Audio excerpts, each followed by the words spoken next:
तो ललिता विशाखा आदि इन सब ने एक योजना बनाई। बोले आज एक काम करेंगे। बोले क्या? किशोरी जी जितनी सुंदर है ना, उतनी ही सुंदर सारी सखियां हैं। वो तो श्रृंगार किशोरी जी का विशेष होता है, इसलिए पता चलता है कि ये ललिता जी, ये विशाखा जी, ये ऐसे सब। अगर एक सा पोशाक और एक सी श्रृंगार सब धारण कर लें तो कोई पहचान नहीं पाएगा कि इनमें किशोरी जी कौन है। तो आज ललिता विशाखा ने एक लीला करी। एक सी पोशाक, एक से कुंडल, एक सी नथबेसर, एक से गले के हार, एक से सिर को क्या बोलते हैं, उसको क्या बोलते हैं? अरे बताओ ने कहा बोले मत हैं? टीका, बाजूबंद, पाम के नूपुर, जो भी होते हैं। हमारे लाल जी पहनते नहीं ना, इसलिए हमको नहीं पता। श्री जी पहनती हैं। तो एक जैसा श्रृंगार। किशोरी जी बोली आज कहाँ कौतुक करो। बोले आप तो चुप रहो बिल्कुल। आज एक जैसा श्रृंगार होगा, एक जैसी माला, एक जैसे कुंडल, एक जैसे काजल, एक जैसी लालिमा, एक जैसो सब कछु। और आज श्याम सुंदर कुंज में आएंगे तब हम उनसे पूछेंगे बताओ हम में से राधा रानी कौन है। किशोरी, अरे ऐसे मत करो, बेचारे बड़े भोले हैं। एक से सब देखेंगे पहचान नहीं पाएंगे, और नहीं पहचान पाएंगे तो मुंह को कष्ट होएगा। नहीं, अब वो तो मुझे पता है कि वो पहचान तो जाएंगे, लेकिन कहीं तुम सबरी बड़ी ऊधमी हो, कहीं ऐसा श्रृंगार कर लियो, कहीं कोई और पे दृष्टि चली गई और फिर मुझे बड़ो श्रम है जाएगा। ललिता विशाखा बोली श्रम ना होगा, बल्कि स्पष्ट है जाएगी बात। ये जो आपके मन में इतना भ्रम है ना कि श्याम सुंदर बहुत प्रेम करें, अरे भाई प्रेम करें तो पहचान जाएंगे। किशोरी जी बोले अब तुम्हारी जैसी राजी हो तुम करो। सब ने एक जैसा श्रृंगार किया। महाराज श्याम सुंदर की तो कहा चले, ललिता विशाखा नहीं पहचान पा रही है कि सबन में राधा रानी कौन सी है। इंदु लेखा के पास गई और जाके बोली हे श्यामाजू। अरे मैं श्यामाजू नहीं, मैं इंदु हूं। वो श्यामा जी कौन से? फिर वो हाथ खड़ो कर रही को मैं हूं यहाँ पे, यहाँ ऐसी सबरी एक सी बन गई कि आपस में ही नहीं पहचान पा रही है किशोरी जी कौन सी है। आज सबरी सखी बड़ी प्रसन्न, बोले आज श्याम सुंदर को पता चलेगी ये बहुत अपनो प्रेम प्रेम बता में। किशोरी जी के पास जाकर के सब सखी बोले तुम्हारे हाथ जोड़ें, तुम्हारे पाम पूजें, और तुम्हें हम सबकी सौगंध है। बोले कहा आप कुछ ना कुछ ऐसा करोगी कि उनको पता चल जाएगा कि आप किशोरी जी हो। इसलिए आपसे हमारी प्रार्थना है आप अपने मन से कुछ भी नहीं करोगी। और सबसे आगे विशाखा जी खड़ी हो गई। मैं जैसे करूंगी मुंह देखती नहीं हूं, मैं जहां देखूं वहीं देखना है, मैं जैसे बोलूं वैसे बोलना है, मैं जब बैठूं वैसे बैठना है, मैं जब चलूं तब चलना है, मैं जो करूं वही करना है आपको। इतनी भोली हैं श्री जी, इतनी सीधी हैं। ठीक है कर लूंगी। प्रसन्न भी हैं सारी गोपियां, लेकिन चिंता भी हो रही है मन में कि कहीं श्याम सुंदर पहचान नहीं जाए कि कौन सी है किशोरी जी। आहा शाम की बेला हुई। ठाकुर जी बढ़िया सुंदर कटकाछनी पहन करके, मुकुट धारण करके, सुंदर श्रृंगार गलमाला पहन करके और कानन में बढ़िया मकराकृत कुंडल धारण करके वंशी बजाते भय निकुंज में जैसे ही आए। निकुंज में प्रवेश करके जैसे नेत्र खोल करके देखे, आज तो भैया 9 राधा रानी खड़ी हैं सामने, अष्ट सखी और किशोरी जी। ठाकुर जी बोले जे का भैया इस सबरी किशोरी जी कैसे बन गई? अब सामने 9 की 9 एक साथ बोल रही हैं, आओ श्याम सुंदर स्वागत है। अब 9 को एक ही स्वर निकलो। ठाकुर जी सिर पकड़े, भैया जी का है गो, ये इतने सारे कैसे है गए? तब सूरदास जी का एक पद है, आहा इनमें को वृषभानु किशोरी, इनमें को वृषभानु किशोरी, श्याम बताए देओ अपने कर सो, श्याम बताए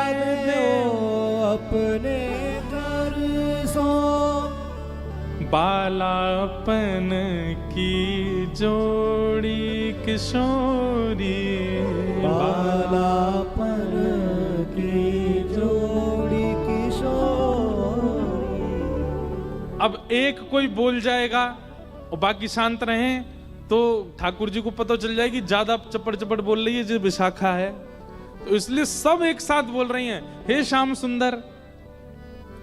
आप कहते हैं कि आपका और किशोरी जी का बालपन का संबंध है, आप बचपन से ही एक साथ हो। ठाकुर जी बचपन ते नहीं जन्मन ते संगे हैं, हमेशा ते संगे।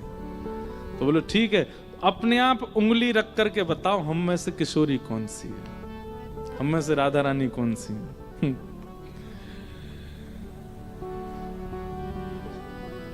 ठाकुर जी पहले तो देखते रहे, एक एक के पास जाकर के देखें, एक जैसा स्वरूप, एक जैसा स्वभाव, एक जैसी आंख, एक और महाराज कहां तक कहें पलक भी एक संगी झपका रही है सबरी।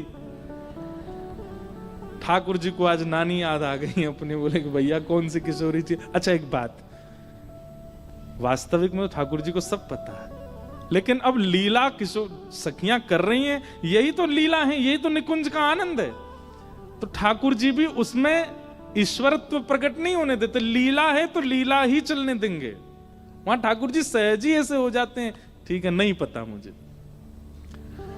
एक एक के पास जाकर श्यामाजू मैं आपको सौगंध खा के कह रहा हूं, आप जो कहोगे सो करूंगा।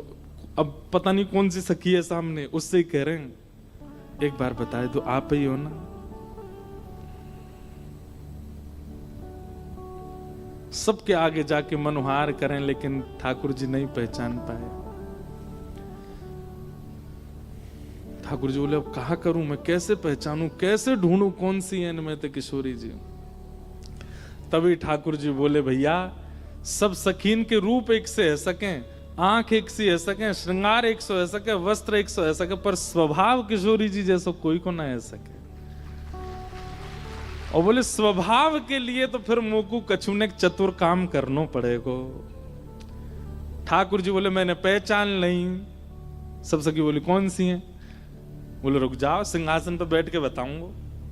दूर जाके बैठ गए और सिंहासन पे बैठ के कहा कह रहे हैं, वह देखो ठाड़ी युवतिन में, वह देखो ठाड़ी युवतिन में, नील बसन तन गोरी गोरी, नील बसन तन देखो वो खड़ी। सब सखी के कौन सी? सब पे उंगली कर रहे हैं, वो खड़ी वो खड़ी, दो वो खड़ी वो खड़ी। नील बसन तन गोरी, जाने नीले वस्त्र पहने और जाको तन गोरो। सब सखी बोली हम सबन के वस्त्र नीले हैं, हमारे सबन के तन गोरे हैं। नहीं नहीं नहीं नहीं, उनको रूप रंग कहा बता रहे है? बोले ये वही हैं। बोले कौन सी? अरे वही जो तुम सबन के बीच में खड़ी हैं। बोले कौन सी? बोले जाने। कहा बालापन में हम ही सिखायो, बालापन में हम ही सिखायो, मैं जब छोटो हतो तब इनने ही मोकू सिखायो। बोले कहा सिखायो? छल बल बहुविधि चोरी, हाँ छल बल बहुविधि चोरी। बोले अरे बालपन में इन्ने ही मोकू छल करनो, इन्ने ही मोकू हट करनो, और कहा बताऊं अलग अलग प्रकार की चोरी करनो मोकू इन्ने ही सिखायो। जैसे ही कही ठाकुर जी ने बालापन में इन्हें ही सिखायो छल बल बहुविधि चोरी, इतने में ही किशोरी जी सामने आके मैंने कब सिखायो तुमको? ठाकुर जी बोले ये रही हमारी श्यामाजू। ललता विशाखा सब सिर पकड़ के बैठ गई। बोले हे किशोरी जी कहा कियो? किशोरी जी घबरा गई। अरे अरे मुझे गलती है गई। बोले गलती का है गई? आपने तो 2 मिनट में आके कह दी कि मैं हूं किशोरी। हाँ ठाकुर जी दौड़ करके गए, किशोरी जी को अंक में भर लियो। सब सकीन के नेत्र सजल है गए। कैसी भोली हमारी किशोरी जी, कैसी सीधी हमारी श्री लाडली जी। ऐसे सीधे हम हैं, ऐसा स्वभाव हमारो है, और हम भजते हैं राधे कृष्ण, मिलेंगे हमें? उनके लायक हैं हम कहीं से भी? इनके गुण की ग्रथित मालूम है, इनके गुण की मालूम है, आजहू उरते ना छोड़ी, आजहू उरते ना छोड़ी। सूरदास प्रभु तिहरे मिलन को, सूरदास प्रभु तेरे मिलन को, जैसे पाट की डोरी, जैसे पात की डोरी। इनमें को वृषभानु किशोरी, इनमें को वृषभानु किशोर। बोल वृषभानु दुलारी की। ऐसी हमारी किशोरी जी हैं, ऐसी हमारी लाडली जी हैं। हम वह सरलता, सहजता, सौम्यता, प्रसन्नता की बिंदु भी नहीं है, हमें कैसे मिल जाएंगे ठाकुर जी? इसीलिए हमें आचार्यों की आवश्यकता, इसीलिए हमें गुरुओं की आवश्यकता, इसीलिए हमें कथाओं। गुरु बन गए, कथा सुन ली, आचार्य मिल गए, हो जाए कल्याण? नहीं, अपना परिवर्तन देखना पड़ेगा हमको कि हम परिवर्तित हो रहे हैं कि नहीं उनकी कृपा से। और आज श्रीजीव गोस्वामी पाद की कृपा हो गई गदाधर जी पर। किस वजह से? क्योंकि उनका स्वभाव वो ठाकुर जी को प्रिय लग गया था, इसलिए बिना आचार्य के ही उनके चित्त में ऐसा प्रेम प्रकट हो गया और आज आ गए वृंदावन।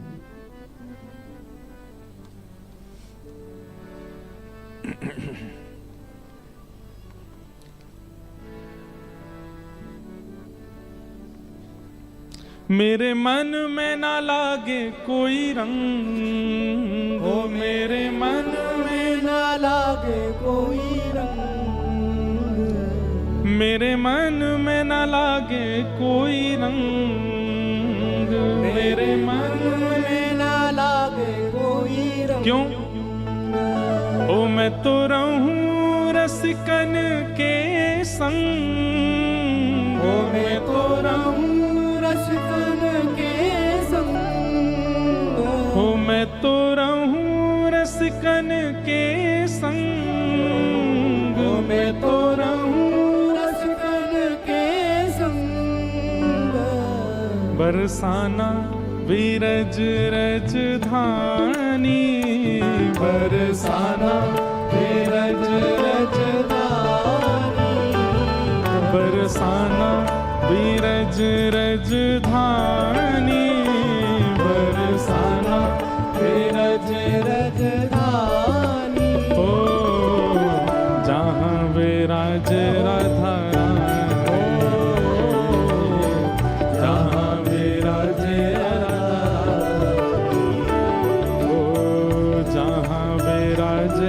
राधा रानी, जहाँ विराजे राधा रानी, ओ मेरो मन लाग्यो बरसाने में, जहाँ विराजे राधा रानी, मेरो मन लाग्यो बरसाने में, जहाँ विराजे राधा रानी। ओ मेरो मन लाग्यो बरसाने में, जहाँ विराजे राधा रानी, मेरो मन लाग्यो बरसाने में। भुजा उठा के करताल बजा के गाओ, बोलो वृषभानु दुलारी की।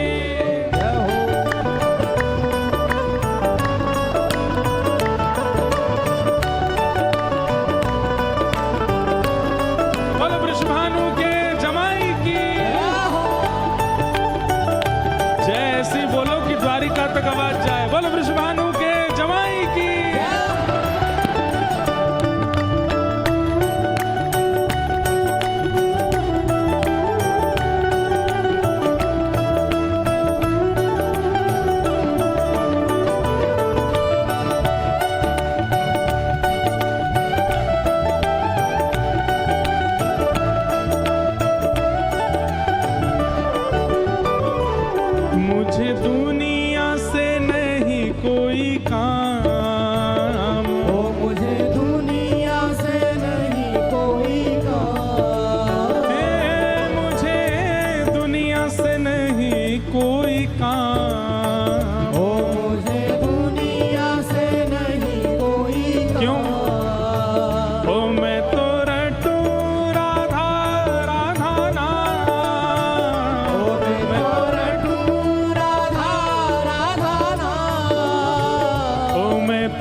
विराजे श्याम दीवानी, मेरे मन में विराजे श्याम दीवानी, मेरे मन में विराजे श्याम दीवानी, मेरे मन में विराजे श्याम दीवानी। जहाँ विराजे राधा राम, जहाँ विराजे राधा ओ मेरो मन लाग्यो बरसाने में, जहाँ विराजे राधा राम।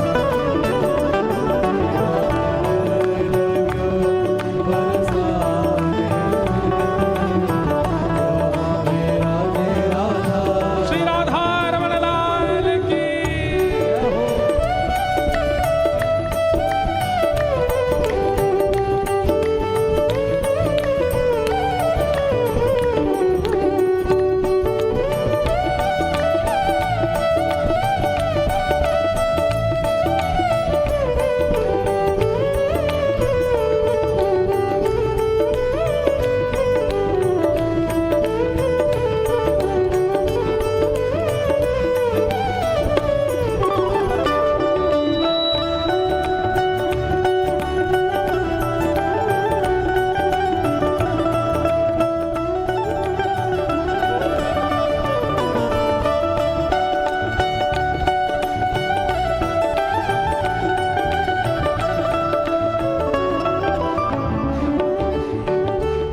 मुझे दुनिया से नहीं लेना देना, मुझे दुनिया से नहीं लेना देना, हे मुझे दुनिया से नहीं लेना देना, ओ मुझे दुनिया से नहीं लेना देना।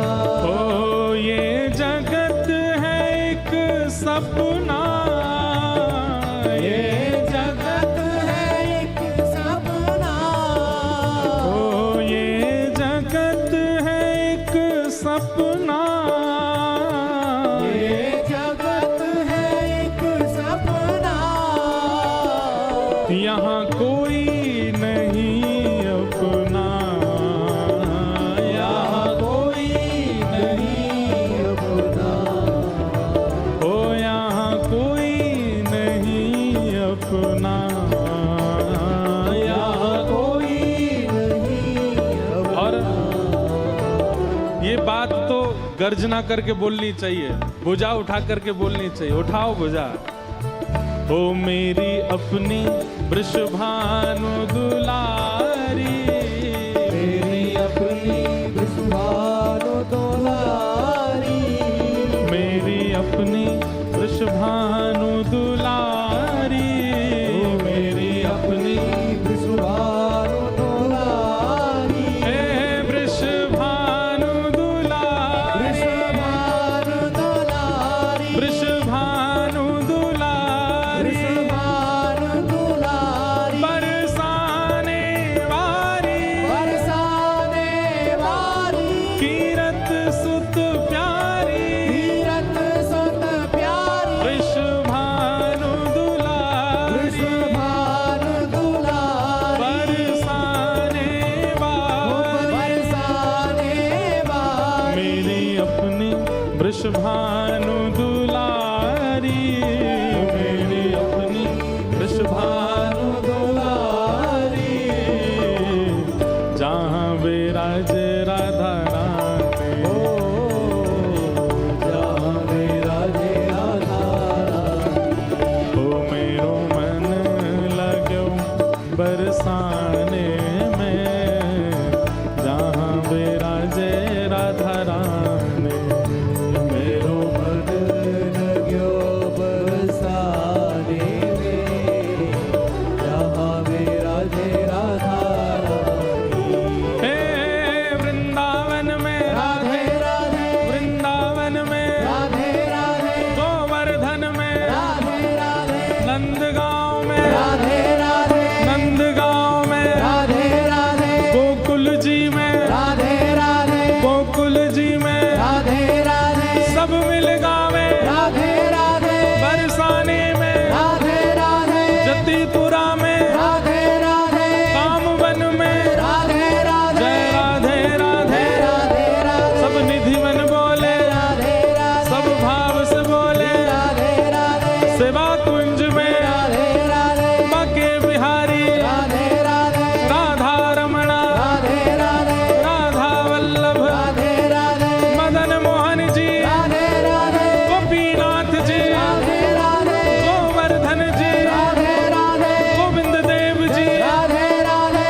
विठल बिहारी राधे राधे राधे राधे राधे राधे जय राधे राधे राधे राधे गांधी धाम में राधे राधे गांधी धाम में राधे राधे द्वारिका में राधे राधे द्वारिका में राधे राधे डाकोर में राधे राधे सब मिलगा में राधे राधे नारायण सरोवर राधे राधे गांधी धाम में राधे राधे जय राधे राधे राधे राधे जय राधे राधे राधे राधे जय राधे राधे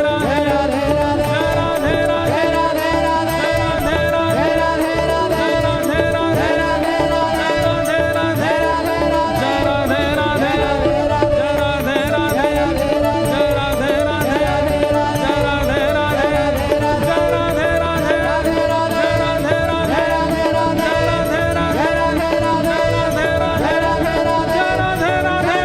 राधे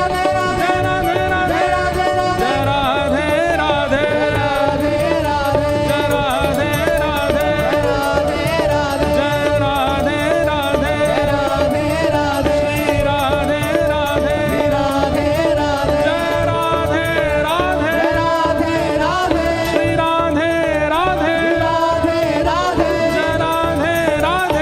राधे राधे जय राधे राधे जय राधे राधे जय राधे राधे जय राधे राधे जय राधे राधे जय राधे राधे जय राधे राधे जय राधे राधे जय राधे राधे जय राधे राधे जय राधे राधे जय राधे राधे जय राधे राधे जय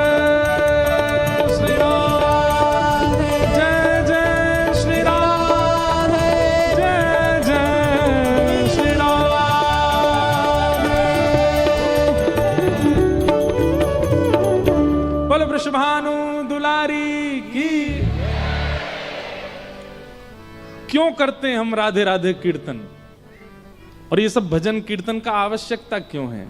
ये नृत्य करने के लिए, गाने के लिए, ताल बजाने के लिए तो ठीक है, पर मूल रूप से हम में जिनका हम कीर्तन करें उन जैसा स्वभाव चित्त में आ जाए, उन जैसा गुण चित्त में आ जाए, इसलिए ये कीर्तन है। ऐसी हमारी किशोरी जी भोली हैं, सीधी हैं, सरल हैं, सहज हैं, और सब सखियां बचाती रहती हैं। ठाकुर जी फिर भी अपनी चतुराई से, अपनी लीलाओं से किशोरी जी के, अच्छा इससे करते क्या है ठाकुर जी? कोई किशोरी जी का, बल्कि हम सब के बीच इन लीलाओं के द्वारा ठाकुर जी प्रकट कर रहे हैं कि कैसी किशोरी जी भोली हैं और आप कितने निष्ठुर होकर उनको पाना चाहते हो, कैसे पाओगे? उनके लिए तो वैसा ही सरल बनना पड़ेगा, सहज बनना पड़ेगा। हम लोग बहुत कठोर हृदय वाले हैं बंधुओं, हम कैसे पाएंगे उनको? इसलिए ये लीलाएं गवा रहे हैं ठाकुर जी आचार्यों के मुख से, कि इन लीलाओं को सुन के आपके चिंतन में ये भाव आवे कि इतनी सरल, सहज और ऐसे स्वभाव वाली हमें कैसे मिलेंगी। आज गदाधर पंडित पर कृपा हुई और श्रीजीव गोस्वामी पाद ने उनको आज्ञा कर दी, जाओ अब क्या करना है? बोले वृंदावन में ही रहो और नित्य एक नियम का पालन करो। बोले क्या? चाहे लोग आवे चाहे ना आवे, तुम रोज कथा सुनाया करो, क्योंकि तुम्हारी वाणी में ये सामर्थ्य है, तुम्हारी वाणी में साक्षात श्री युगल सरकार विराज रहे हैं। तुम्हारी वाणी को जो सुनेगा उसके चित्त में, अगर वो जरा भी प्रेम रस का आदि हुआ होगा तो उसके चित्त में प्रेम प्रकट हो जाएगा। भाई जिस भूमि पर जरा सी भी, जो ऐसी भूमियां होती है ना कि एक बीज भी गलती से पड़ जाए तुरंत उपज जाता है। हम लोग तो बंजर हो चुके हैं, हमारे अंदर तो कितने रस डाल दो, कितने कथा सुना दो, कुछ नहीं फर्क पड़ता। पर उपजाऊ कई ऐसे होते हैं, वो बड़े उपजाऊ होते हैं, उनका हृदय, उनकी बुद्धि ऐसी उपजाऊ होती है कि वो जरा सी बात सुन लें आचार्यों की तो उससे कल्याण हो जाता है। और कई ऐसे बंजर होते हैं, उनको खूब मार पीट के सुनाते रहो फिर भी नहीं सुधरते, अपने स्थिति और अपने व्यवहार से कभी बाज नहीं आते। उपजाऊ बनिए, आचार्य कहें और तुरंत वो क्रिया हो जाए। और उन सब के लिए कथा सुनो, उन सब के लिए नाम जप करो, उन सब के लिए नियम बनाओ, उन सब के लिए तीर्थ जाओ, धाम में जाओ। नाम का आश्रय, लीला का आश्रय, धाम का आश्रय, रसिकों की शीत प्रसादी का आश्रय, कितने आश्रय हैं। उनसे कह दिया कि जाओ अब तुम रोज कथा सुनाया करो, लोग आवे ना आवे इससे तुमको चिंता नहीं होनी चाहिए, कथा सुनाओ।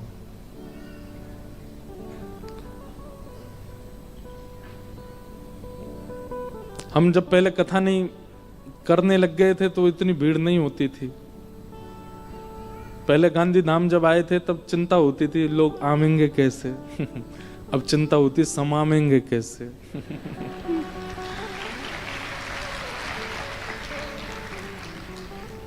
अब तो देखो कहाँ बेचारे बाहर खड़े हैं, कोई बाहर से कह रहे हैं दिखा दो भीतर, कोई कह गेट ही खोल दो आवाज ही आती रहेगी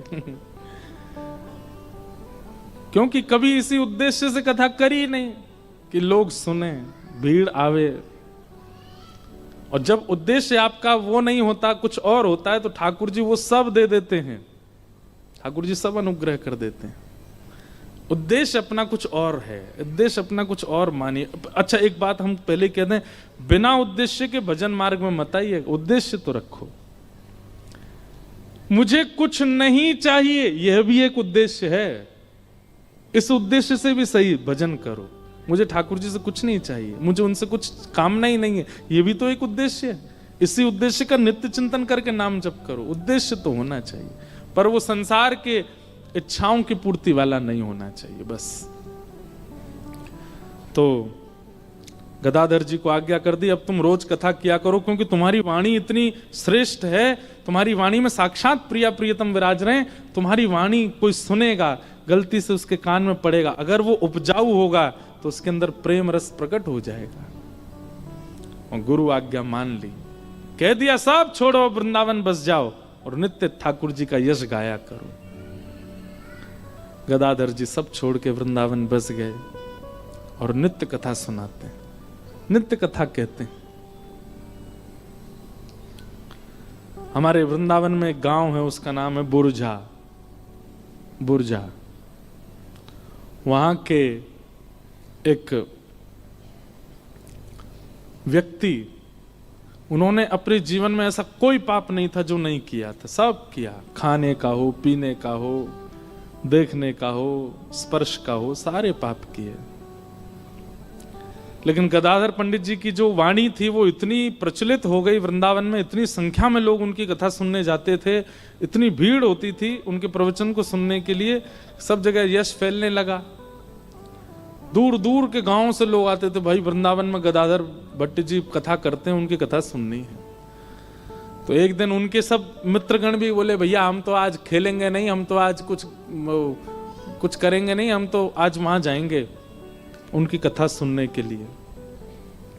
तो उसने कहा, बोले तुम लोग यार आजकल जो हम लोग यहाँ बैठक होती थी हमारी पीपल के पेड़ के नीचे, कुछ पीते थे, कुछ खाते थे, थोड़ा हास उपास करते थे, आजकल बैठते नहीं हो, सब लोग जाते हो, ऐसा क्या है उनकी कथा में? बोले तू भी चल एक बार सुन के आ। तो मन चले, बिल्कुल विषय वासनाओं में युक्त पहुंच गए कथा में, पीछे जाके बैठ गए, परखिया भाव से गए थे, परखने गए थे। जैसे ही पहुंचे,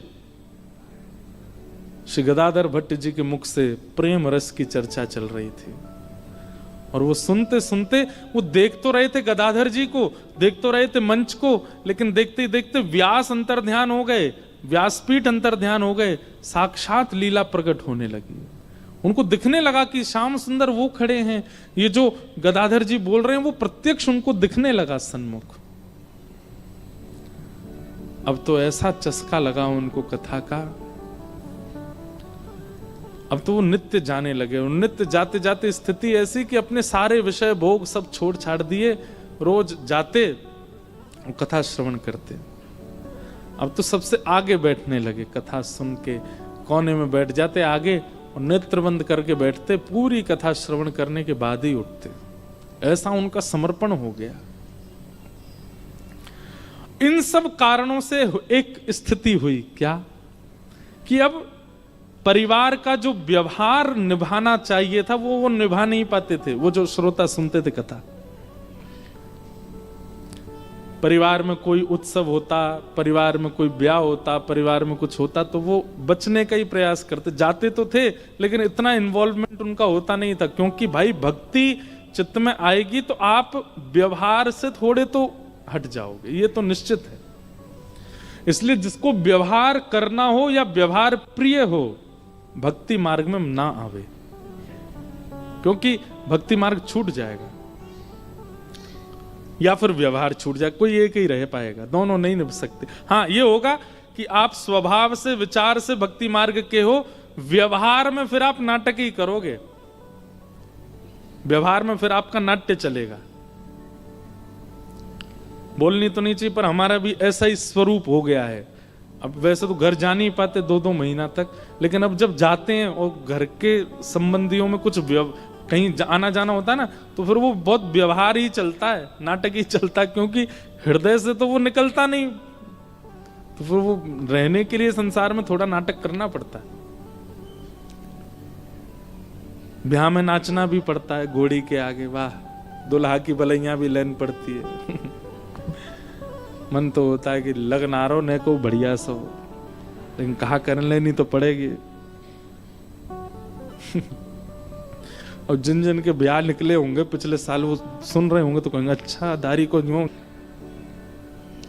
लेकिन भैया इसमें हमारा कोई काम नहीं, ये तो भक्ति का स्वरूप है कि वो फिर व्यवहार में आपको ज्यादा निपुण रहने नहीं देगी, वहां तो फिर नाटक ही करोगे आप वास्तविकता से नहीं कर सकते। तो अब वो श्रोता रोज गदाधर जी कथा सुनते, अब वो परिवार के प्रति उनका ज्यादा मन लगता नहीं था, करते थे पर व्यवहार नाटक जैसा होता था उनका। पत्नी कहती मेरे भाई का ब्याह है चलो जाते, अरे तुम बैठे हो सब नाच रहे हैं तुम भी नाचो, तो थोड़ा बहुत नाचते, लेकिन चिंतन में ये रहता कि वृंदावन होता, गदाधर जी की कथा सुन रहा होता, कितना आनंद आता। ये कहाँ व्यवहार में फंस गया। अभी पहले तो व्यवहार छूटा, अब धीरे धीरे इंद्रिय सुख भी कम होने लगा। पहले तो पत्नी को बोलते थे बढ़िया ऐसा भोजन बनाओ, ये करो वो करो, अब पत्नी जो दे दे वो स्वीकार है। पत्नी जानबूझ करके ऐसा करती, कभी कभी नमक ही नहीं डालती कि बोले कि नमक डालो, वो देखती है कि पूरी थाली साफ हो गई, पा लिया, बोले ही नहीं एक बार भी। पूछा कैसा था प्रसाद, बहुत बहुत बढ़िया, जैसा रोज बनता वैसा ही था। अब उनकी जीव स्वाद की आदि नहीं रह गई है। पत्नी पहले से विचार करके रखती आज ही आएंगे इनसे लड़ूंगी जबरदस्ती, लड़ाई हो किसी बात पे, बहुत दिन हो गए लड़ाई नहीं हुई है घर में, ये भी एक चिंता का विषय हो जाता। अब लड़ते नहीं है हमसे, आए तो लड़ने लगी किसी बात पर। देवी तुम क्या चाहती हो ये बताओ। बोले मैं चाहती हूं तुम ऐसे इतने बजे सो जाया करो, इतने बजे उठा करो, इतने बजे नहा लिया करो, मुझे इतने पैसे दे दिया करो, ये सब नियम लिख लिया उन्होंने। ठीक है रोज ऐसा ही होगा, इतने बजे उठ जाऊंगा, इतने बजे सो जाऊंगा, तुमको जो चाहिए वो दे दूंगा। पत्नी बोली ये क्या हो रहा है। इसके साथ साथ कई निज जो दंपति जीवन में आवश्यकताएं होती हैं उनसे भी वो विमुख होने लगे। पत्नी स्पर्श से भी दूर रहने लगे, ज्यादा व्यवहार में अब उनकी इच्छा रुचि नहीं थी। पत्नी लड़ती तो कहते परिवार है, बालक बड़े हो गए, अब तुम भी भजन करो हम भी भजन करें। लेकिन पत्नी ने सोचा ये सब हुआ तब से जब से ये गदाधर पंडित की कथा सुनने लगे, इसने मेरा पूरा घर सर्वनाश कर दिया। या पंडित जी को तो मैं बताऊंगी जो मुझे मिले तो। और ऐसी ओछी हरकत की उन्होंने जो नहीं विचार करना था। वो जो श्रोता थे उनकी पत्नी गई और उसने कहा कि अगर गदाधर पंडित के ऊपर कोई कलंक लग जाए भरी सभा में, मेरा पति वो देख ले तो इसके मन से उनके प्रति श्रद्धा खत्म हो जाएगी और हमारा जीवन जो है वो फिर पहले जैसा हो जाएगा। संसार बड़ा विचित्र है, बहुत व्यसनी अगर हो जाए परिवार का कोई व्यक्ति तो भी चिंता में रहते हैं। और कई बार प्याज लहसुन छोड़ देता है तो घर के लोगों को चिंता हो, महाराज जी ये तो देखो ऐसा हो गया है, बिल्कुल कुछ खाता ही नहीं है, आप इससे कहा करो, इसको हॉस्टल जाना है पढ़ने के लिए, इसको विदेश में पढ़ना है, थोड़ा तो खाया करे।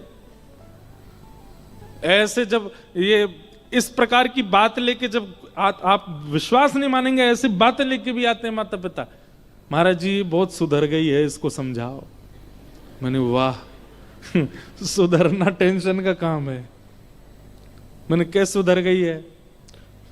पूरी हम घर के लोग 2 बजे सोते हैं, 4 बजे उठ जाती है। ये 4 बजे उठ करके स्नान ध्यान करके अपने गोपाल जी को सजाएगी, इत्र लगाएगी, माला पहनाएगी, वो सब करेगी। पूरे घर का रसोई में भोजन बनता है, इसका अलग से स्टोव रखा, वहां बनाती है, अपना बिना प्याज लहसुन का खाती है। घर में रिश्तेदार आते हैं, नातेदार आते हैं, मित्रगण सब कहते हैं ये क्या चल रहा है, किस किस को उत्तर दें हम। मैंने कहा वाह, मैंने कहा रात में पी के नाली में पड़ी होती, मैंने कहा तब उत्तर देना आपको भारी नहीं पड़ता? सुबह उठ करके ठाकुर जी की सेवा कर रही तो इसमें उत्तर देना आपके लिए भारी पड़ रहा है? यही तो कलिकाल है। कलयुग में किसी समय में व्यसनी होना चिंता का विषय होता था, और ये कलिकाल है कि आज सुधरा होना एक बहुत चिंता का विषय। जो बच्चे जल्दी सो जाते हैं, जल्दी उठ जाते हैं, बाहर का कुछ खाते पीते नहीं, बहुत संयम से जीवन जीते हैं, ज्यादा टेंशन लेते नहीं, अपना पढ़ाई करना, काम से काम रखना, भजन करना, कथा सुनना, ऐसे लोगों के मित्र ही नहीं होते, ऐसे बच्चों के सखा ही नहीं होते। कॉलेज में, यूनिवर्सिटी में अगर बच्चा पहले ही बोल दे, हॉस्टल में रहने वाला, मैं तो बच्चे आते रहते हैं ना इसलिए मुझे पता है, अगर वो पहले ही बोलते मैं तो भैया सुबह 4 बजे उठ जाऊंगा, उस बच्चे के साथ रूम शेयर नहीं करते लोग। ये 4 बजे उठ जाएगा, हम क्या करेंगे फिर? भाई रात में पार्टी होगी, थोड़ी थोड़ी पियेंगे। भाई मैं तो नहीं पीता। तो सुन, एक काम कर, पिताजी से कह के दूसरे सेक्शन में एडमिशन करवा अपना, हमारे संग मत रहे। भाई तेरे संग कैसे रहेंगे हम? ऐसा हो गया है स्वरूप। ये कलयुग नहीं है तो क्या है कि आज सुधरा हुआ होना एक शाप के समान है। श्रोता की पत्नी गई, बोले क्या करूं, ये पंडित जी पर कलंक लगे भरी सभा में, और मेरा पति देख ले। तभी उन्होंने एक मार्ग में कोई भिक्षा मांगने वाली, भीख मांगने वाली एक महिला बैठी थी, उसके पास गए। बोले तेरे घर में कौन कौन है? बोले पति है। पति क्या करते हैं? वो कुछ नहीं करते, पड़े रहते हैं घर में, पीते हैं, खाते हैं। मैं भीख मांगती हूँ, जो मिल जाता उससे घर चलाती हूँ। बालक बच्चे तेरे? एक बेटा है, गर्भवती हूँ, एक होने वाला है। वो जरूरत होगी पैसों की, बहुत जरूरत है, मैं क्या करूं? बोले गर्भ में तेरे बालक है, ये भी जन्म लेगा और एक सदस्य बढ़ जाएगा, घर में कैसे खाओगे तुम लोग? बोले बहुत चिंता होती, कभी कभी तो मन होता प्राण त्याग दूं। तो महिला बोली मैं तुझे अगर कुछ धन दे दूं तो मेरा एक काम करेगी? बोले क्या काम? वो लोग गदाधर पंडित कथा करते हैं। बोले हाँ, वो तो बड़े प्रसिद्ध हैं, उनका बहुत नाम है वृंदावन में। बोले उनकी कथा के बीच में जाके तुझे हल्ला करना है और ये कहना है कि तेरे गर्भ में जो बालक है वो उनका है, उनके ऊपर कलंक लगाना, और इसके बदले में तुझे इतना धन दूंगी कि तेरे घर में सब आनंद होगा। मरता क्या नहीं करता, व्यक्ति के ऊपर जब मृत्यु मंडराती है तो वो सब करने पे आदी हो जाता है। उसकी उस दुर्बलता का दुरुपयोग किया एक महात्मा के ऊपर, एक संत के ऊपर, एक वैष्णव के ऊपर।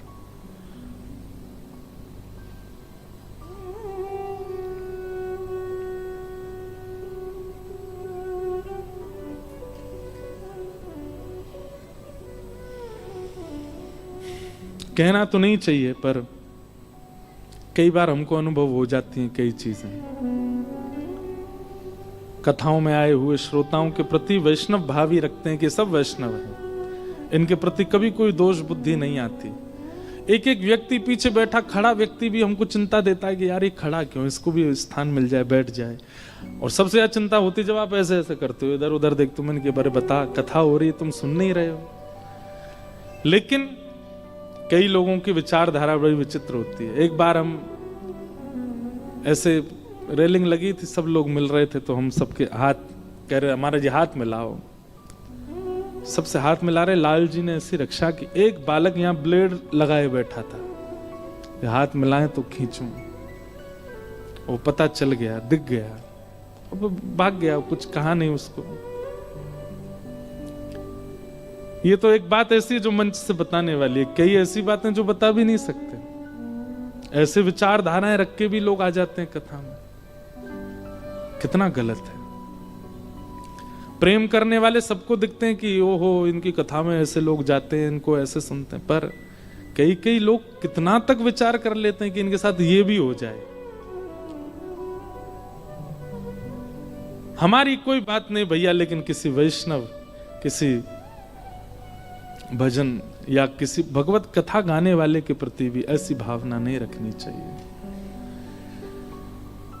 श्री गदाधर पंडित जी कथा कर रहे थे, वैष्णव जन बैठ करके सुन रहे थे, मंत्र मुग्ध होकर के श्रवण कर रहे थे। कई लोग तो पूर्ण रूपेण उनके प्रति तत्पर थे, और कई लोग उनका यश सुनकर के पहली बार सुनने आए थे।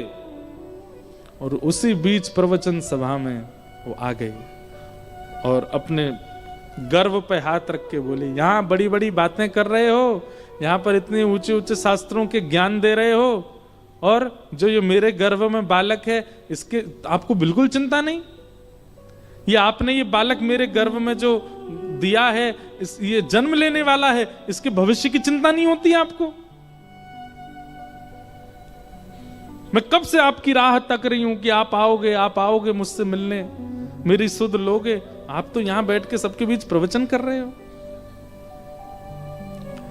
ये सुनकर के आधे से ज्यादा लोग तो गदाधर पंडित जी के प्रति दुर्भाव रखने लगे।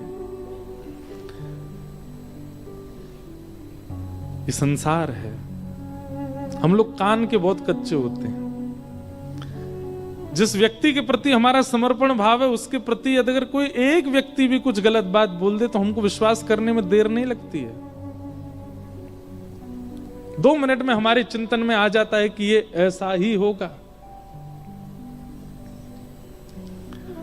आधे से ज्यादा लोग तो वहां से राम राम राम राम कह के जाने लगे, लेकिन कुछ लोग थे जो बहुत दिनों से सत्संग कर रहे थे, उनको विश्वास था कि नहीं ऐसा हो नहीं सकता। ये गदाधर पंडित जी, हम इनकी वाणी से हमारे चित्त में कृष्ण आए हैं, इनकी वजह से हमको वृंदावन मिला है, इनकी वजह से हमको श्यामा श्याम का अनुभव हुआ है, ये ऐसा नहीं कर सकते। लोग बाग जाने लगे वहां से, अरे चलो, कहां हम चले आए, बहुत नाम सुना था इनका, इनके ये खुद ऐसे हैं, ये खुद के काम ऐसे चल रहे हैं। बताओ, एक बेचारी भीख मांगने वाली को जो है इन्होंने उसका दुरुपयोग किया। जो सामने बैठे थे वो सब तो लड़ने को और झगड़ने को आतुर हुए, उसको पकड़ करके कुछ कहना। गदाधर पंडित जी बोले, मेरी सौगंध है, सब बैठे रहो, कोई नहीं उठे, जिसको जाना है वो चला जाए, पर तुम लोग जो मेरी कथा श्रवण नित्य करते हो, तुमसे मेरी सौगंध, बैठे रहो, कोई नहीं उठेगा। और वो बोलती जा रही है पीछे खड़ी खड़ी, और यहां सब श्रोताओं के नेत्र सजल हो रहे हैं, उनको विश्वास ही नहीं हो रहा है कि ये हो सकता है। वो क्या क्या बोले जा रही है। और उन्हीं श्रोताओं में बैठे थे वो जिनकी पत्नी ने ये करवाया। गदाधर पंडित जी बोले, जब वो शांत हो गई, बोले, तुम क्यों चिंता करती हो? अरे मैं तो तुम्हारी कब से प्रतीक्षा कर रहा था। और ये बात सुन के तो श्रोता और जो जिनमें श्रद्धा थी उनमें से भी आधे उठ के चले गए। बोले, ओह, इनने किया ही है ऐसा। लेकिन आधों को अब भी भरोसा था कि ये झूठ बोल रहा है, इन्होंने ऐसा किया नहीं। और तुम चिंता क्यों करती हो? जिसने अन्न दिया, जिसने श्वास दी, जिसने नेत्र दिए, जिसने कान दिए, जिसने हाथ दिए, पैर दिए, वो खाने को भी देगा। अरे विश्वास करो, श्याम सुंदर सबकी झोली भरते हैं, तू चिंता मत कर। और तूने भोजन किया कि नहीं किया आज? चल रोटी खा ले। एक महात्मा तभी खड़ा हो गया और खड़ा होकर के बोला, आप क्यों इस प्रकार का भाव कर रहे हैं? हम जानते हैं आपने ऐसा कुछ भी नहीं किया है, आपका इससे कोई परिचय नहीं है, दूर दूर तक आप इसको नहीं जानते। मैं कितने वर्षों से आपके साथ हूं, एक एक क्षण का मुझे आपका पता है, फिर आप ये बात कह करके औरों को क्यों भेज रहे हैं? गदाधर जी बोले, भीड़ बहुत हो गई थी, लोग प्रभाव के पीछे भाग रहे थे, लोगों को प्रभाव। ऐसी ही स्थिति श्री चैतन्य महाप्रभु के चरित्र में आती है। उनके केश इतने सुंदर थे, महाप्रभु जी जब चलते थे तो सिल्क के वस्त्र पहनते थे, धोती ऊपरना, और उनका अंग इतना सुंदर था, उनके छरेरा बदन, उनके केश इतने सुंदर, मुस्कान इतनी सुंदर कि लोग बाग सत्संग कम सुनते थे, उनके रूप को ही देखते रहते थे, कितने सुंदर है। महाप्रभु जी जब अपनी पलक झपकाते थे ना, कितने लोग, स्त्रियां नहीं पुरुष भी, उनके पलक झपका के ऐसे देखने मात्र से घायल हो जाते थे। महाप्रभु जी के साथ जब खूब भीड़ हो गई, चारों तरफ भीड़ ही भीड़, जहां से निकल जाए वहां आदमी आदमी है।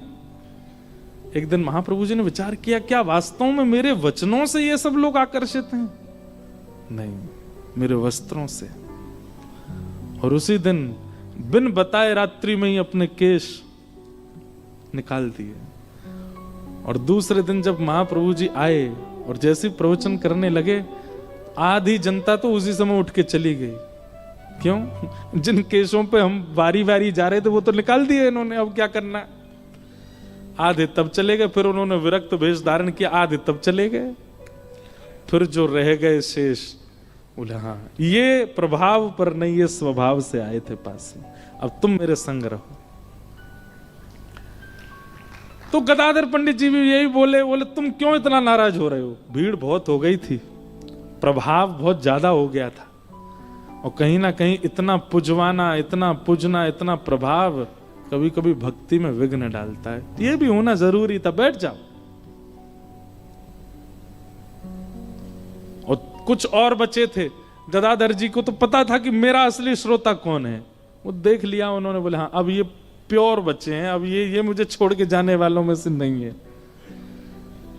तब उसको बुलाया, बोले तू जो कहेगी हम देंगे, तेरे को अन्न देंगे, धन देंगे, वस्त्र देंगे, तू बस बता किसने कहा यहां आकर के ऐसा बोलना है। गदाधर जी नहीं बोले, किसी ने उसको बुला के पूछा। जब वो नहीं मानी तो फिर उसको थोड़ा रोष करके पूछा, बोले बता किसने कहा, हम तुझे नहीं तो निकाल देंगे। और बोला कुछ थोड़ा, गदाधर जी बोले नहीं कुछ मत कहो। बोले नहीं आप पूछने तो दीजिए।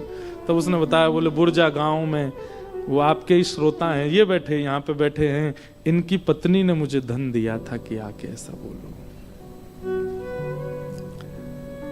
जैसे ही उन्होंने सुन करके वो तो क्रोध में भर गए, आंखें लाल पड़ गई, अपनी पत्नी को मारने के लिए जाने लगे। गदाधर पंडित जी ने तुरंत कहा, मेरी कथा अगर सुनी है, सुन करके एक बार भी यदि तुझे शाम श्यामा के नित्य लीला का अनुभव हुआ हो तो वहीं बैठ जाओ। मेरे तेरे चाहने से कुछ नहीं होता वत्स। मैंने कहा ना, मुझे बहुत प्रभाव मिल गया था, मुझे इसको घटाना था, इसलिए मैं तो प्रार्थना करता था ठाकुर जी इतना यश मत दिलाओ। और ठाकुर जी ने ये लीला करके कर दिया। तुझे सौगंध है, अगर तुझे कथा से एक बार भी प्रिया प्रियतम का अनुभव हुआ हो तो ये घटना, ऐसा नहीं करना। बैठ गए, ये स्वभाव। फिर उसके बाद में उनकी पत्नी ने भी आकर के क्षमा याचना की, कान पकड़े। ऐसा होता है एक वैष्णव का, वृंदावन को भजने वाले का जीवन। वो ऐसी प्रवृत्ति, ऐसे स्वभाव में प्रवेश कर जाता है। और हम चाहते हैं कि हम पर प्रियालाल जी कृपा हो, श्री राधा राधा रटके हमको वृंदावन मिल जाए, आदि आदि सब। ये भैया सप्तनिधियों का पद, ये कोई केवल भजन नहीं है, कोई संगीत नहीं है, कोई यहाँ कल आप सबके बीच बैठ करके जो वीडियो बनाई गई, ये कोई प्रभाव का, एक एक को जो ठाकुर जी मिले हैं ऐसा त्याग उनके जीवन में है। हम कहते हैं रूप गोस्वामी प्रकट कियो राधा गोविंद रूप निधान, कहने में हमको 2 क्षण लगता, पर रूप गोस्वामी का त्याग सुनेंगे आप, ऐसे ही नहीं मिल गए उनको ठाकुर जी। श्री गोपाल भट्ट की हृदय वेदना प्रगट्यो शाले ग्राम।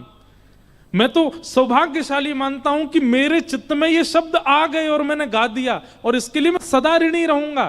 आपको भी रहना चाहिए कि हम गाते हैं, हम भजते हैं इन सप्तनिधियों को और इनके आचार्यों को।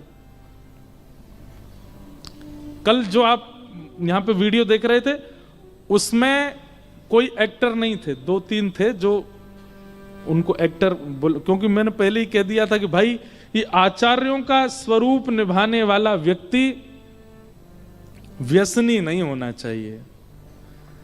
वैसे तो व्यसन सब लोगों में आ जाता, पर कुछ कला करने वालों में ज्यादा ही आ जाता है।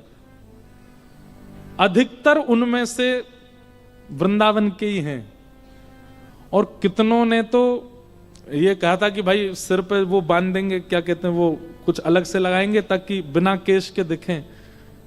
सब ने, जिनके भी सिर पर आपको केश नहीं दिख रहे, उन सबके केश थे, केवल इस वीडियो के शूट के लिए उन्होंने अपने केश मुड़वाए कि हमको ये सौभाग्य मिलेगा। और वो बालक सब कथा सुनते हैं, कथा सुनने वाले बालक हैं। कोई जॉब करता है, कोई बिजनेस करता है, कोई कुछ करता है, लेकिन केवल पात्र बन रहे हैं, उनका सौभाग्य मान रहे हैं कि हम रूप गोस्वामी बन रहे हैं, हम सनातन बन रहे हैं, हम ये, तो इतना त्याग भी नहीं कर सकते। मैंने तो उनसे निवेदन किया, मैंने भाई तुम मत करवाओ। मैं पूरी वीडियो में तो नहीं था, पर एक दो जो थे वो मेरे जानकार थे, मैंने उसको कहा मैं काय को करवा रहे हो, पहन लो ऊपर से, ऐसे लगेगा टकले हो। नहीं नहीं महाराज जी, सौभाग्य हमारा कि हमको रूप गोस्वामी मधु पंडित बनने का अवसर मिल रहा है। ऐसे नहीं, इतना भी नहीं कर सकते। और केश मुड़वा दिए। मैंने भैया तेरे या त्याग से ठाकुर जी जरूर प्रसन्न भय होंगे, और कभी ना कभी तो देखियो ठाकुर जी निश्चित दर्शन देंगे। इतना त्याग। हम गाते हैं जब, तब हमारे चित्त में ये अपने ऊपर प्रश्न आना चाहिए, क्या हम योग्य हैं जो हम सप्तनिधियों को गा रहे हैं? जिन आचार्यों ने इनको पाया, कितना श्रम करके पाया, कितना त्याग करके पाया। दोबारा देखिएगा एक बार जाके, केवल हरिराम व्यास जी और श्री हितरवंश महाप्रभु, ये दो बालक ऐसे थे जिनके सिर पर वस्त्र बांधा गया है, इसलिए उनका तो बनता ही नहीं था वो करना। लेकिन बाकी के जितने बालक थे, कई बालक थे, कई वृद्ध भी थे, एक आध रूप गोस्वामी आदि, उन्होंने तो अपने केश मुड़वाए कि हमको ये पात्र बनने का अवसर मिल रहा है। तो भैया वृंदावन शब्द इतना सरल नहीं है कि आप उसको गा दें, आप वहां पहुंच जाएं, आप वहां रह लें। वहां के लिए हमारे आचार्यों ने क्या क्या नहीं किया है, तब जाकर के वृंदावन की कृपा हुई है। सौभाग्य है हमारा कि इतनी दूर वृंदावन से, कच्छ में, गुजरात में, इस गांधी धाम की भूमि में वृंदावन प्रकट होता है। सब सुख सागर रूप जागर रहे वृंदावन धाम। सब सुख सागर रूप जागर रहे वृंदावन धाम। हे रूप गोस्वामी प्रगट कियो जहां, रूप गोस्वामी प्रगट कियो जहां। हे रूप गोस्वामी प्रगट कियो जहां, रूप गोस्वामी प्रगट कियो। राधा गोविंद रूप निधान, वृंदावन मेरो वृंदावन, वृंदावन मेरो वृंदावन। हे श्री वृंदावन प्यारो वृंदावन, वृंदावन प्यारो वृंदावन। रूप गोस्वामी प्रगट कियो जहां, रूप गोस्वामी प्रगट कियो। राधा गोविंद रूप निधान, वृंदावन प्यारो वृंदावन, ओ वृंदावन प्यारो वृंदावन। हे श्री वृंदावन मेरो वृंदावन, श्री वृंदावन मेरो वृंदावन। अभी गिरधरलाल जी के दर्शन का आज सौभाग्य है। इस पद के अंतिम भाव तक लाल जी विराजमान हो जाएंगे, तो सबको दर्शन होगा। हम भी सबसे मिलेंगे आज, हम यहीं आगे बैठ जाएंगे। आप सब लोगों से प्रार्थना, पैर मत छूना, सब लोग थोड़े थोड़े मिलके दर्शन करते हुए निकलते रहिएगा। कल कथा का समय सुबह 10 बजे से है, आप सब लोग समय का ध्यान रख के आइएगा। जिनकी छुट्टी है वो तो आ जाना, जिनकी नहीं है उनको यहीं से ही जय श्री कृष्ण। आप लोग बढ़िया अपना कार्य संभालिएगा। जून में हम फिर से आएंगे गांधीधाम, तो फिर से 4 दिन तक ब्रजरस पर चर्चा करेंगे। गाइए।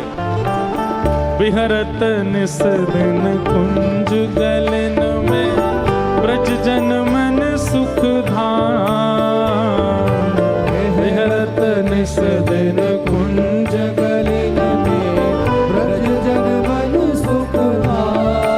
हाँ प्यारो ब्रज जन मन सुख धाम। प्यारो ब्रज जन मन सुख धाम। हे मदन मोहन को रूप निरख के, मदन मोहन को रूप निरख के, श्री मदन मोहन को रूप निरख के, मदन मोहन को रूप निरख के, हे सनातन बलि बलि जाए, वृंदावन मेरो वृंदावन। वृंदावन मेरो वृंदावन। हे श्री वृंदावन प्यारो वृंदावन। वृंदावन प्यारो वृंदावन। मदन मोहन को रूप निरख के, मदन मोहन को रूप निरख के, हे सनातन बलि बलि जाए, वृंदावन प्यारो वृंदावन। वृंदावन प्यारो वृंदावन। हे श्री वृंदावन मेरो वृंदावन। वृंदावन मेरो वृंदावन। हे गोपी ग्वाल सब ही और धारे, प्यारो गोपी नाथ। गोपी ग्वाल सब ही और धारे, प्यारो गोपीनाथ। हाँ प्यारो प्यारो गोपी नाथ। प्यारो गोपीनाथ। हे मधु पंडित जिन कंठ लगायो, पंडित जन कंठ लगायो। श्री मधु पंडित जिन कंठ लगायो, मधु पंडित और है रही जय जयकार, वृंदावन मेरो वृंदावन। वृंदावन मेरो वृंदावन। हे श्री वृंदावन प्यारो वृंदावन। वृंदावन प्यारो वृंदावन। मधु पंडित जिन कंठ लगायो, मधु पंडित कंठ लगाओ। और है रही जय जयकार, वृंदावन मेरो वृंदावन। वृंदावन मेरो वृंदावन। हे श्री वृंदावन प्यारो वृंदावन। वृंदावन प्यारो वृंदावन। श्री गोपाल भट्ट जुकी हृदय वेदना, प्रगट्यो शालिग्राम। गोपाल भट्ट जुकी हृदय वेदना, प्रगट्यो शालिग्राम। हे श्री गोपाल भट्ट जुकी हृदय वेदना, प्रगट्यो शालिग्राम। गोपाल भट्ट जुकी हृदय वेदना, प्रगट्यो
किशोर को लाड़ लड़ायो, नवल कुंज ही अमाय।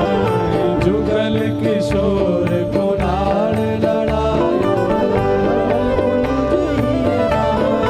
हे कुंजन कुंजन की रज धारे, कुंजन कुंजन की रज धारे, हे कुंजन कुंजन की रज धारे, कुंजन कुंजन की रज धारे। ओ हरि व्यास युगल यशगार, वृंदावन मेरो वृंदावन, वृंदावन मेरो वृंदावन, हे श्री वृंदावन प्यारो वृंदावन। वृंदावन प्यारो वृंदावन, कुंजन कुंजन की रज धारे, कुंजन कुंजन की रज धारे। ओ हरि व्यास युगल यशगार, वृंदावन प्यारो वृंदावन।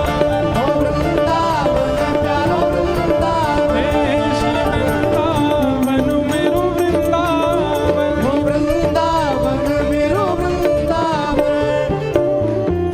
भुवन चतुर्दश की सुंदरता, निधिवन करत बिहार। भुवन चतुर्दश की सुंदरता, जीवन करत बिहार। भुवन चतुर्दश की सुंदरता, निधिवन करत बिहार। भुवन चतुर्दश की सुंदरता, जीवन करत बिहार।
भुजा उठा के खूब वेग के साथ गाओ।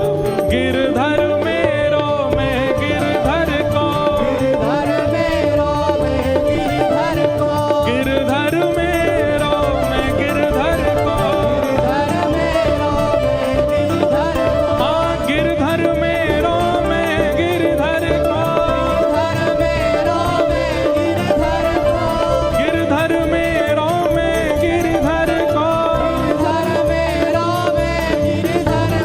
गिरधर मेरो में गिरधर को, गिरधर मेरो में गिरधर को, यह आनंद करवावे वारो, आनंद करवावे वारो, हाँ हम सबको मिलवावे वारो, हम सबको मिलवावे वारो, हे हमारो गिरधर लाल।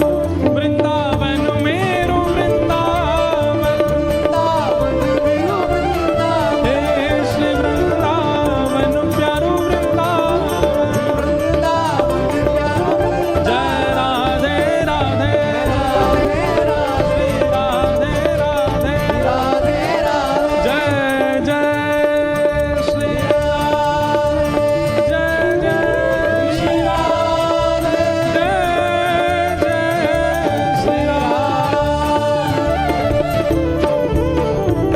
बोल वृंदावन बिहारी लाल की, श्री राधा रमण लाल की, श्री राधा वल्लभ लाल की, पूछरी के लौथा की हुप हुप प्यारे।